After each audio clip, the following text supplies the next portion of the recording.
apapun saja pertanyaannya, pasti jawaban saya adalah jawaban yang menurut saya berasal dari Islam. Tapi mungkin omongan saya itu akan makin mundur. Sebab kalau ngomong Islam itu pasti akan sampai ke orang yang mendengarkan dengan wacananya masing-masing. Maka saya mungkin butuh mundur. Yang saya maksud Islam itu bukan formalitas sistem nilai yang dibawa oleh Rasulullah SAW, tetapi nanti akan mengantarkan kita kepada asal-usul segala sesuatu. Jadi sampai ke awal mula segala sesuatu, sampai ke Allah itu sendiri. Jadi Islam yang saya maksud itu bukan yang Anda pelajari secara akademis, tetapi Islam itu sebagai satu kosmos nilai yang sejak awal memang sudah diterapkan oleh Allah jauh sebelum Muhammad ada, jauh sebelum Adam ada, bahkan mungkin jauh sebelum para malaikat ada. Jadi mungkin saya mundur. Nah, yang saya maksud dengan Islam itu gimana jarak antara Islam dengan saya atau antara Islam dengan Anda. Islam itu kan bukan mata pelajaran. Islam itu lebih merupakan, kalau bahasa sehari-harinya itu adalah kepercayaan dan cinta. Kita butuh mencintai, maka salah satu bekalnya adalah mempercayai. Kita hanya bisa mempercayai kalau kita memang mencintai, dan kita hanya bisa mencintai kalau kita mempercayai. Itu dialektika antara iman dengan mahabbah kan gitu sebenarnya. Nah, di mana letak ilmu, di mana letak pengetahuan? Tidak mungkin Anda mempercayai sesuatu tanpa ada rentang pengetahuan di antaranya kan begitu. Jadi sebenarnya semua pertanyaan Anda nanti akan saya jawab di dalam konteks seperti itu, dalam kosmos pemahaman seperti itu. Jadi misalnya kalau Islam disebut ilmu bisa juga, tapi jangan lupa Islam itu bukan universitas, bukan sekolahan, bukan kurikulum, tapi dia mengandung beribu-ribu dan tidak terhingga pintu ilmu.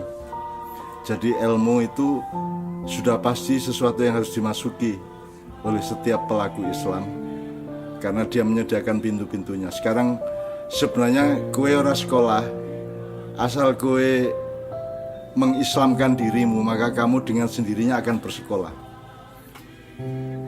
Dalam hal apa saja. Misalnya sekarang pertanyaanmu soal lupa. Kalau dalam bahasa budaya ada kalimat al-insanu mahalul khoto' wan nisyan. Manusia itu tempatnya salah dan lupa. Kelak ini bisa menjadi legitimasi bahwa orang lupa itu tidak apa-apa, orang salah itu tidak apa-apa, karena sudah ada pasal filosofi dan hakikat hidup bahwa manusia itu memang hobinya atau salah satu keniscayaan kehidupannya adalah salah dan lupa.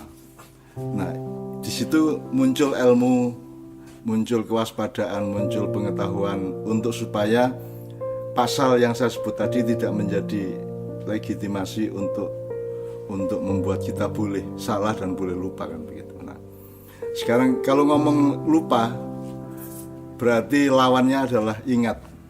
Kalau ingat di dalam Islam Anda tahu itu zikir namanya. Ya, zikir itu ingat, ya tadakar itu mengingat, mudzakarah itu adalah ego atau perilaku untuk selalu mengingat sesuatu. Kemudian tadkiroh juga ya. Kemudian ada, nah zikir kan salah satu tradisi utama spiritualnya orang Islam.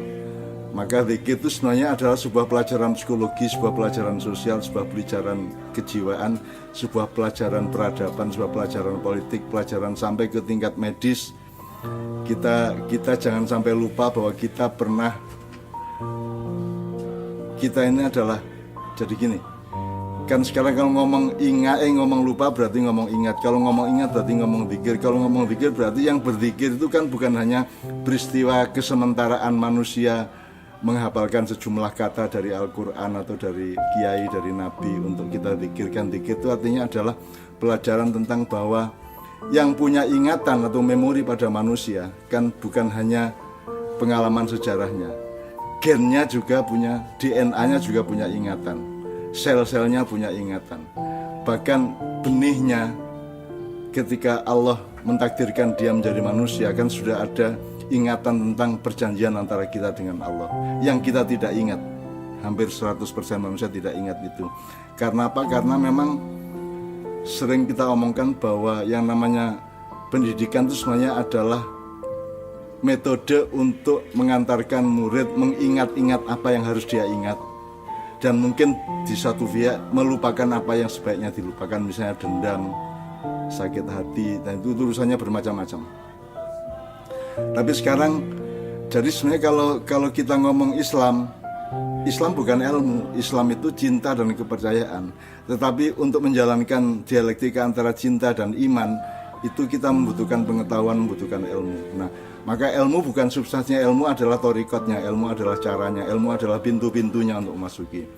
Jadi misalnya gini, sekarang kamu menjalani Islam saja dengan urut, itu sudah sebuah kurikulum universitas yang luar biasa. Misalnya kalau di Ma'iyah kita mengenal ada proses tadris atau tadarus, kemudian ada proses ta'lim, ada tahap ta'rif, ada tahap takdib misalnya. Jadi ingatkan supaya nggak lupa kan harus ingat. Untuk ingat kan harus tahu yang diingat itu apa. Maka dibutuhkan sejak kecil harus ada tadris atau tadarus. Jadi anak kecil di TK sampai SD itu mengenali barang-barang yang nanti sampai tua harus kamu ingat, kan begitu kan? Ini tanah, ini pasir, ini katel, ini gunung, ini bukit, ini pohon, ini Allah, ini Nabi, ini segala macam. Jadi itu namanya tadris.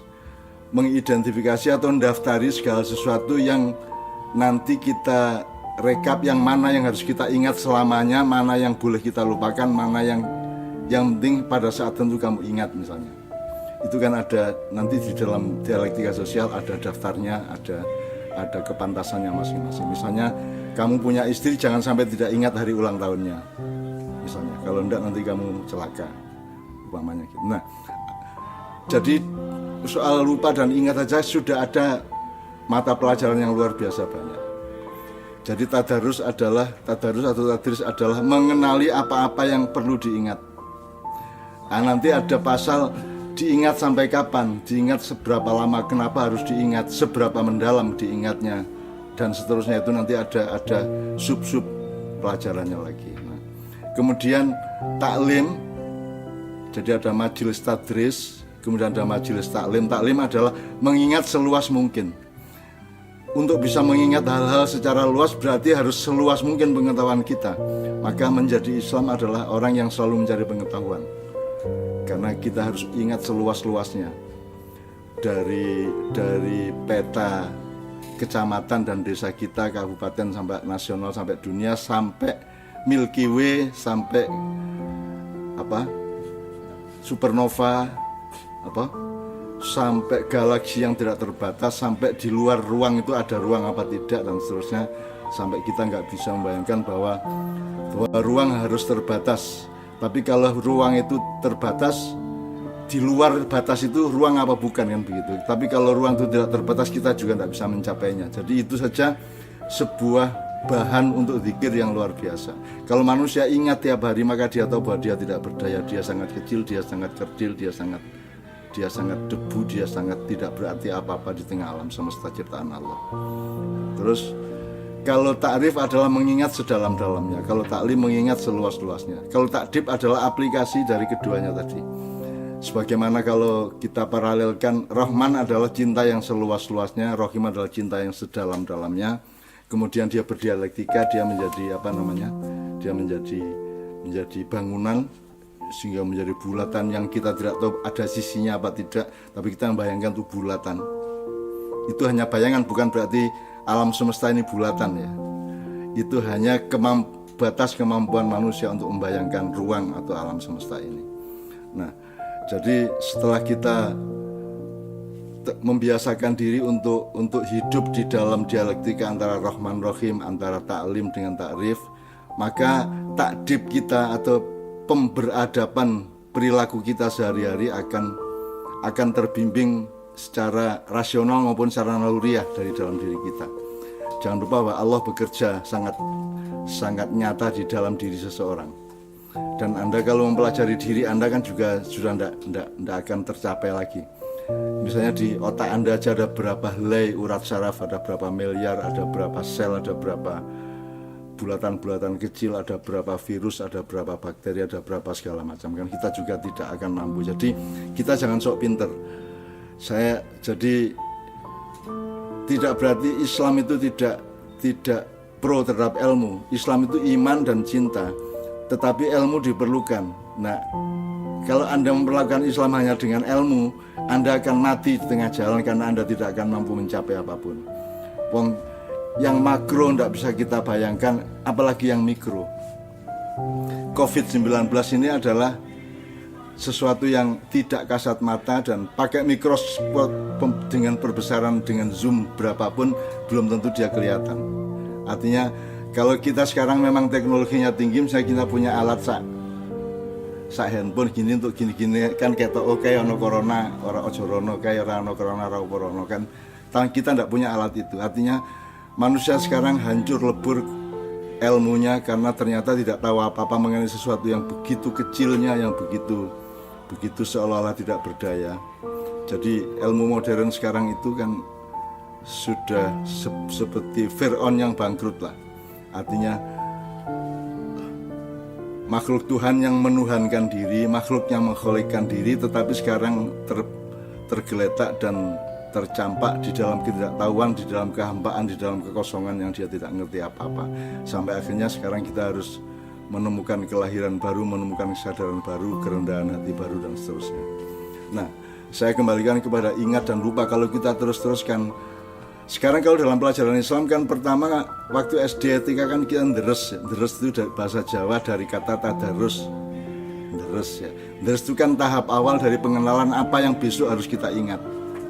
Itu nama. Yang kita zikirkan itu apa saja. Makanya zikir itu salah satunya adalah yang dikenal secara formal adalah kalimat-kalimat Allah atau kata-kata dari khasanah Islam.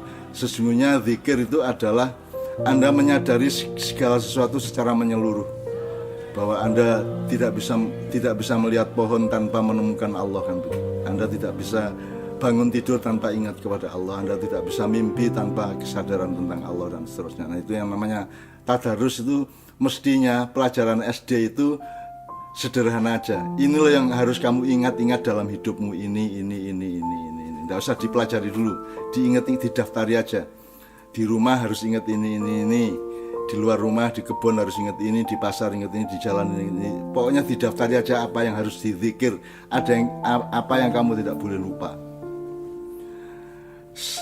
Supaya nanti begitu Anda akil balik pada usia belasan tahun ya. Akil balik ini kan SMA sebenarnya. Malah untuk orang sekarang malah sudah universitas. Akil itu artinya orang yang sudah bisa memperlakukan segala sesuatu dengan akalnya. Bagian dari akal adalah ingatan, pemikiran, analisa, dan sebagainya. Akil adalah orang yang sudah berakal, orang yang sudah bisa menggunakan akalnya. Balik adalah orang yang sudah bisa sampai dengan mesin akalnya, dia bisa sampai kepada sesuatu yang dia harus ingat. Nah, ingat itu kan kalau diterusin kan tidak hanya ingat dong, ya dipegang, ya dilakukan, ya diistiqomai, dimustaqimi, dan seterusnya. Nah, sekarang kan dari perspektif semua tadi kan kita tahu betapa kita ini memang tidak terpelajar. Kita semua ini tidak terpelajar secara Islam. Dipikirnya Islam itu adalah pelajaran agama yang merupakan bagian dari kurikulum nasional, bahwa Islam itu adalah sebuah pelajaran yang jauh lebih luas, jauh lebih tartil, jauh lebih kaya pintu-pintunya untuk memasukinya.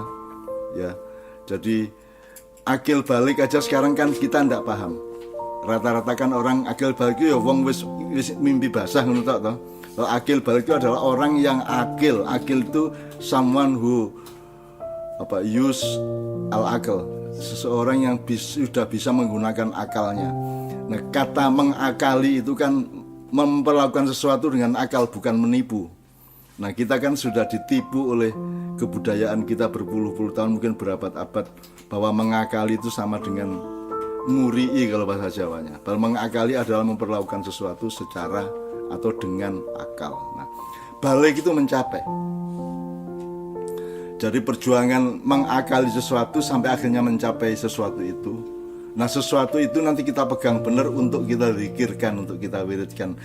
sesuatu yang sudah kita capai namanya wirid, buah, biji, ya wirid. Nah, wirid itu kita zikirkan, kita pelihara di dalam memori terus menerus, itu namanya zikir. Nah, sekarang tinggal kita daftari. Kamu kan punya maksud untuk menunjuk sesuatu, misalnya kita tidak berzikir dalam soal sejarah.